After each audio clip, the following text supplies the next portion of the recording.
everyone. Let us continue with the chapter Heredity and Evolution.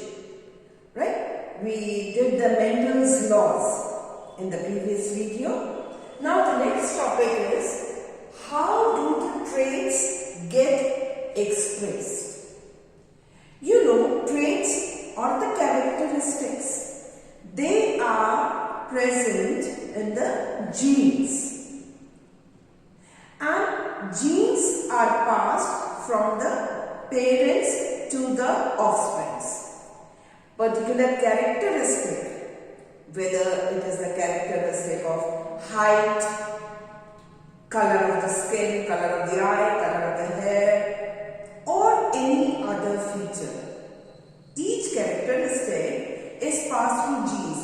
One gene is responsible for one characteristic.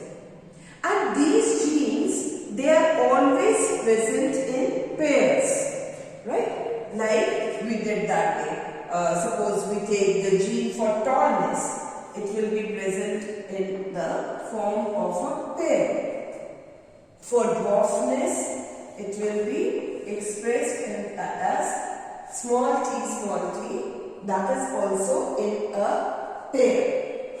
But during reproduction, and these are present on the chromosomes, right? Genes, they are present on the chromosomes, and during sexual reproduction, only one out of the two, only one gene is passed, one from the mother and one from the father, right? Only one is always passed to the next progeny. One of the two genes of the pair, that is passed to the progeny, right? And then the male gamete, the female gamete, they will take one chromosome, right? And when they fuse together during sexual reproduction, the zygote is formed. Now this zygote will have one gene from the male and one from the female. It can be any. It can be capital T, it can be small t, it can be both. Anyway, it can pass. Right? And then that zygote, it develops and grows. Now, this set of genes, which is the two genes which are responsible for the characteristic, they are present in a set position. Suppose this is the chromosome, right?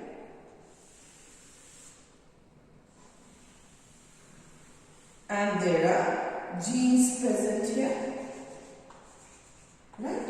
There are genes present on the corresponding positions, right? Suppose this is the gene for dwarfness and this is the gene for tallness, right? When the growth will take place, the one which is dominant, that will always be expressed, right? Both are present, but the one which will be dominant, that will always be expressed. Although both are present, but it depends whether the gene which is inherited, which one is dominant of the two, right? Suppose if we take for the length of the plant, now capital T is also present, small t is also present.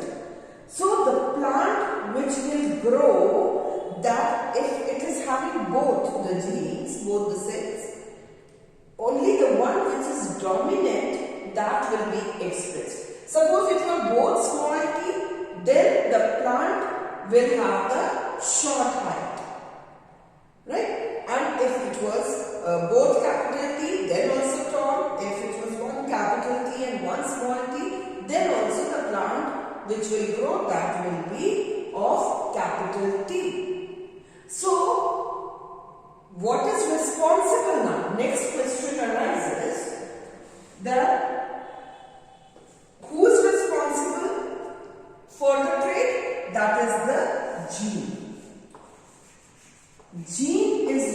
responsible for the trait.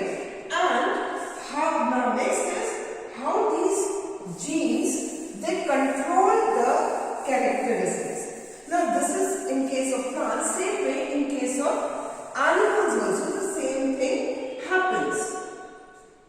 Now gene, it is a section of DNA on the chromosomes, right? And DNA is the information source of the proteins which control the characteristics, right? The specific characteristics. Now suppose this was the example of plant. Suppose in animals or in human beings also, if we take, let's take the color of the eye, right? Suppose a woman has black eyes, let's say capital B, that will be a pair of it, and the man has brown eyes, let's take it as small b, right? This is for black eyes and this is for brown eyes,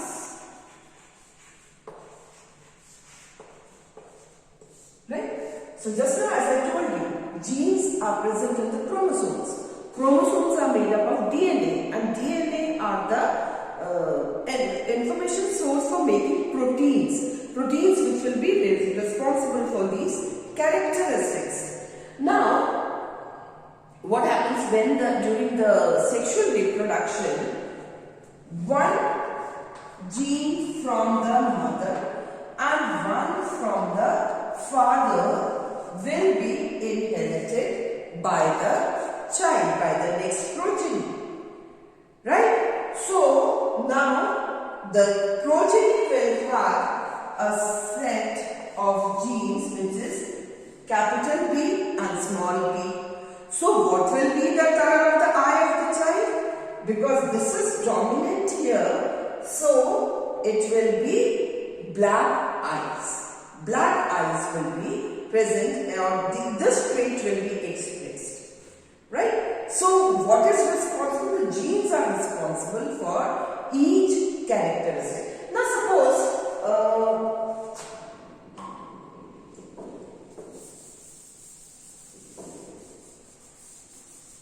it was present like this. Mother had black eyes, right? But the set of genes which was present, it was like this, capital B, small b. Now these genes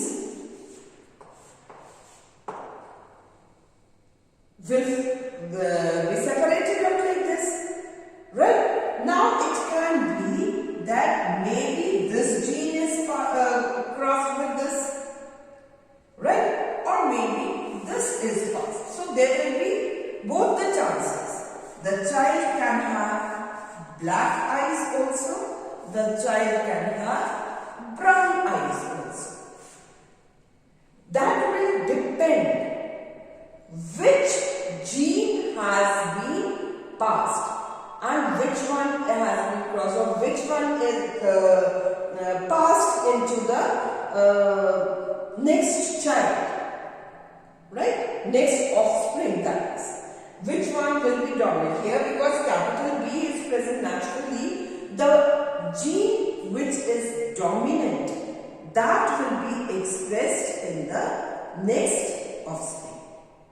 So this is how the genes, we can say that genes are responsible for the traits, for the passing of traits, for the traits which are to be expressed. This is a question also which can be asked in exam, that how can you say that genes control the characteristics or the traits of any organism.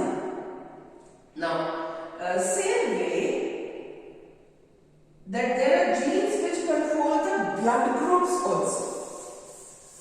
Now, how do genes control the blood groups?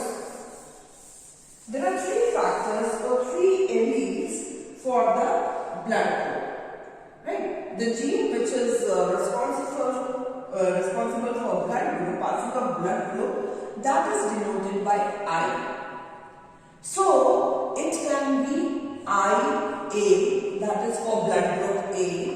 It can be for blood group B, or it can be for blood group O.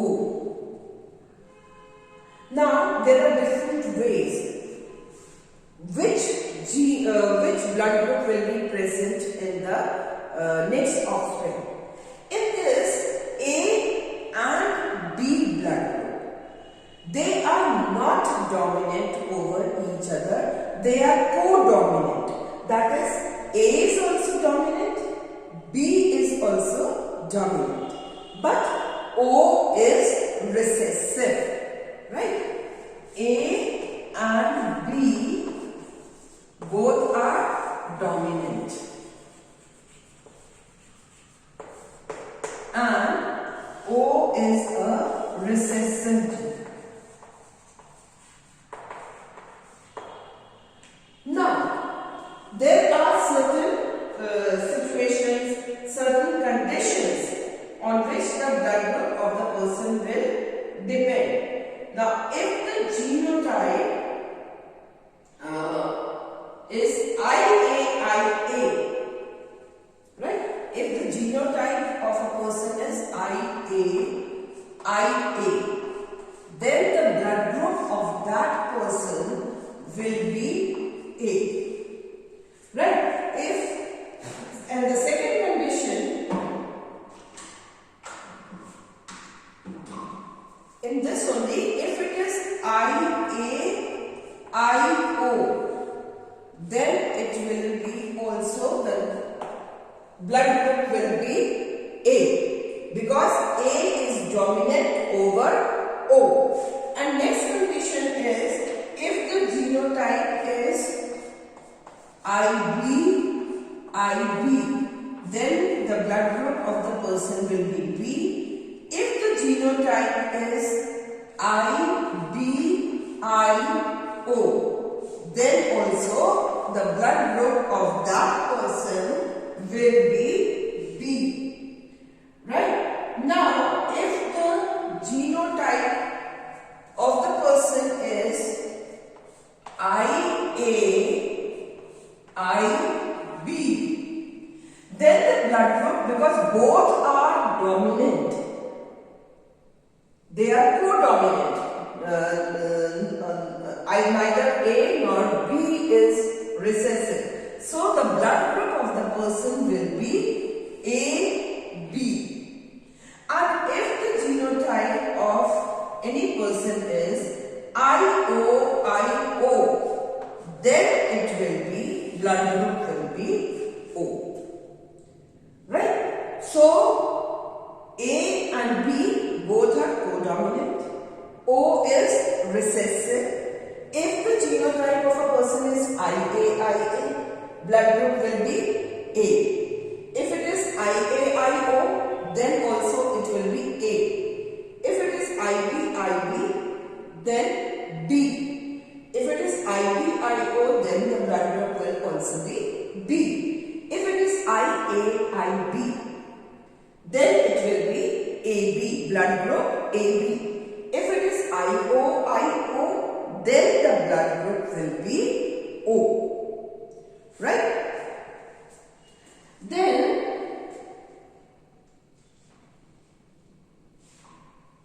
the same way, just like the blood groups are inherited by a child from its parent, same way even the sex of the child is also inherited from the parents.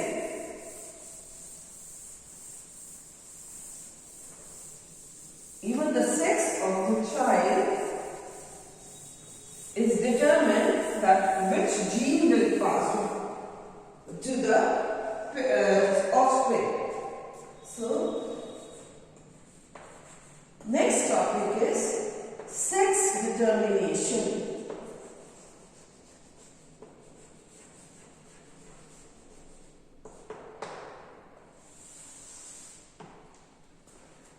Sex determination.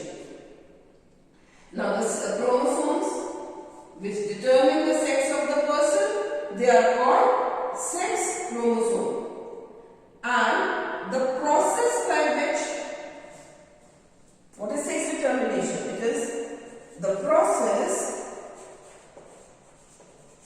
by which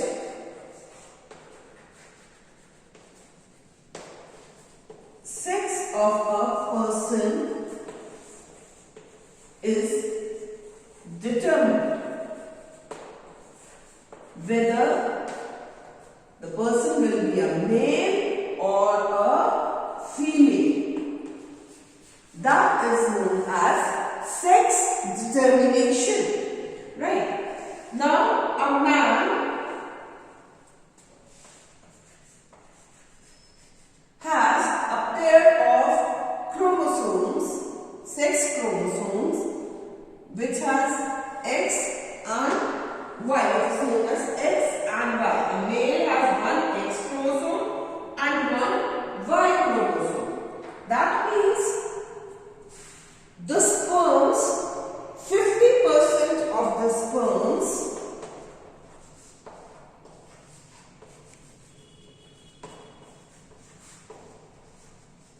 carry X chromosome during sexual reproduction.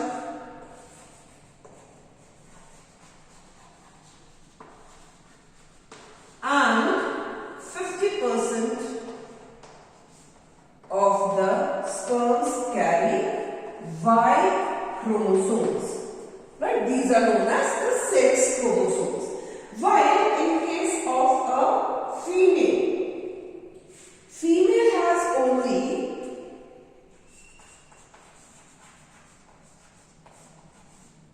a set of X chromosomes.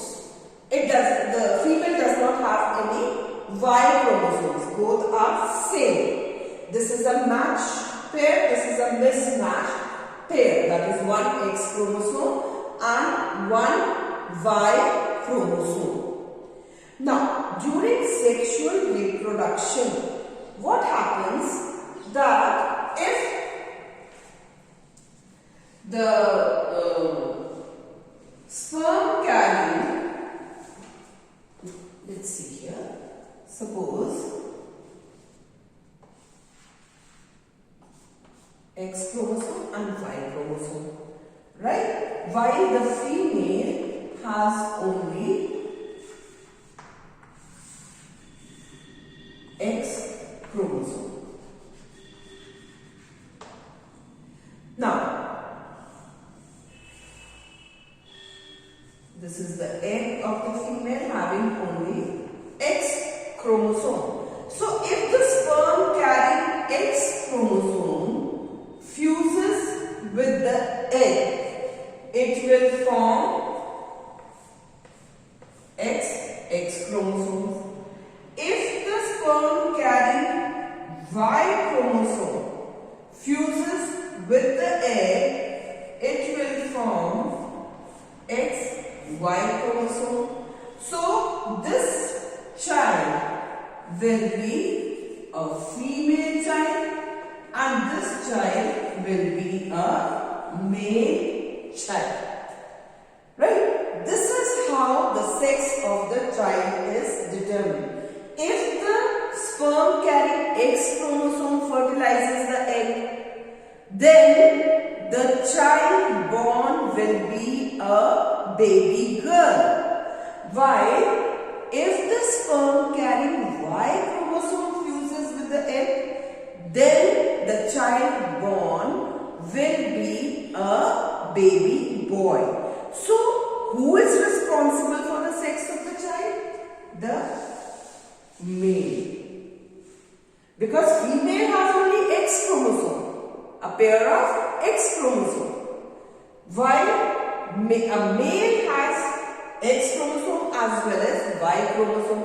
It depends which sperm carrying X chromosome or the sperm carrying Y chromosome fuses with the egg. So completely man is responsible for the sex of the child. And you know, the people, they always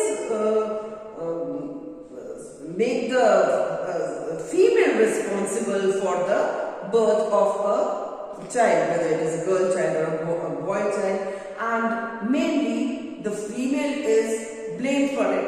Still in the rural areas, the female is harassed for this, for giving child to a female, giving birth to a female child. While female is not at all responsible for it. It is the male who is responsible for determining the sex of a child. Right? So this is how the sex of a child is determined. So we have actually in the human body there are 23 pairs of chromosomes. 22 are the same matched pairs of chromosomes, while the 23rd pair in man is mismatched, XY chromosome, and that is, these are known as the sex chromosome. These are responsible for during the sexual reproduction.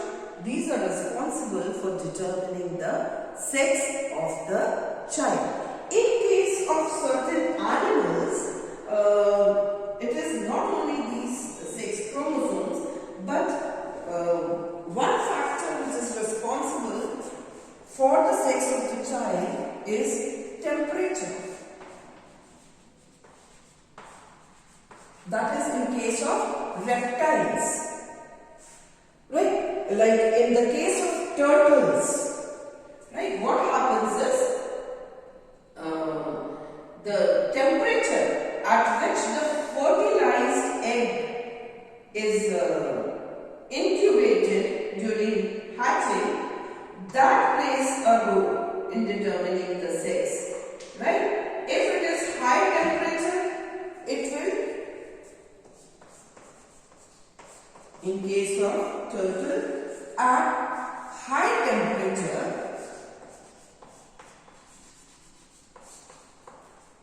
the sex of the next progeny will be a female.